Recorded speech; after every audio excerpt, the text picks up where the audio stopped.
Literatura prehispánica comprende todas las expresiones de carácter literario propias del continente americano antes de la llegada de los conquistadores españoles, que en su mayoría pertenecen a la tradición oral. En la época precolombina sobresalieron tres culturas por su legado literario. Estas tres culturas fueron la azteca, que se ubicaron en el Valle de Anahuac, en México, la maya, que se ubicó en la península de Yucatán y Guatemala, y la inca, en sectores del Perú y el Ecuador. Mesoamérica, que corresponde a la región maya y azteca, han proporcionado la literatura indígena más antigua y mejor conocida de las Américas.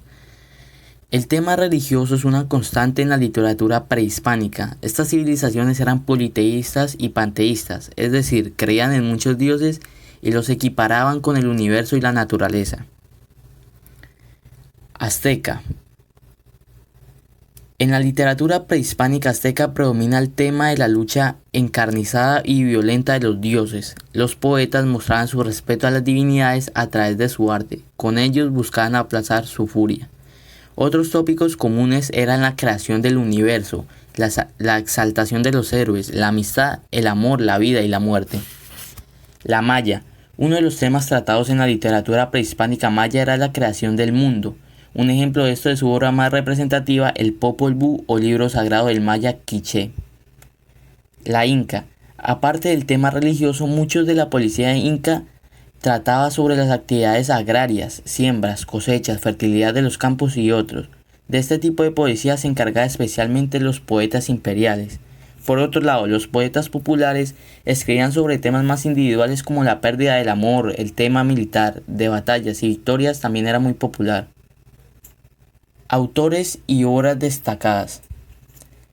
Nezahualcóyotl, conocido como el rey poeta de Texcoco, destaca como representante de la literatura azteca. 36 de sus composiciones poéticas se conservan en varias colecciones de manuscritos de cantares prehispánicos. Afirman los estudiosos que la composición se resalta de la belleza de la lengua náhuatl. Asimismo, aseguran que los contenidos están llenos de profunda filosófica. Literatura maya. Popol Vuh. Una de las grandes piezas literarias de la literatura prehispánica maya es el Popol Vuh. Esta obra anónima trata de explicarle las ideas sobre la formación del mundo, los mitos y pensamientos del pueblo maya quiché.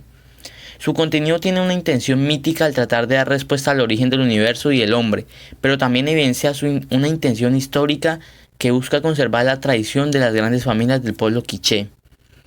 Inca. Ollantay.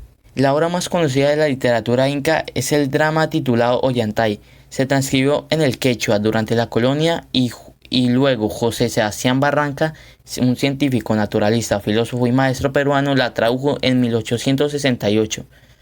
Su transcripción estuvo a cargo de sacerdotes españoles. Por ello, los historiadores durante su pureza, los temas cristianos y europeos contenidos en algunas de sus partes contribuyen a esta percepción. La literatura de la colonia son las obras literarias producidas durante el periodo colonial, que en esta época fueron escritas por gente nacida en América. La literatura colonial fue influenciada por la literatura barroca, producida en Europa durante el siglo de oro español. Sus temas. Las primeras obras literarias fueron en efecto escritas por los españoles tras el desembarco de Cristóbal Colón, y dado que estos acaban de llegar a un territorio completamente nuevo para ellos, no es de extrañar que los primeros textos que escribieron fueran meras descripciones geográficas de los lugares a los que fueron llegando. Poco a poco, estas descripciones, que se llamaron crónicas, pasaron del mero inventario a desarrollar un estilo más político, a veces con un carácter propagandístico. Las características. Se enaltecieron a los conquistadores, gobernadores y reyes a través de la literatura histórica. Se añadieron segmentos filosóficos y poéticos, los cuales se ponen una visión particular de los hechos históricos. En la colonia se fusionó la crónica con la novela narrada. La literatura colonial fue influenciada por los estilos de barroco y neoclasicismo. Las obras presentan similitudes en muchos países, pero cada uno tiene sus crónicas y sus propios autores, ya sean de poemas, crónicas, novelas, libros religiosos, etc. En la literatura colonial se exaltaban a los mandatarios de ese tiempo y la mezcla entre culturas influenció a los autores para escribir sus obras.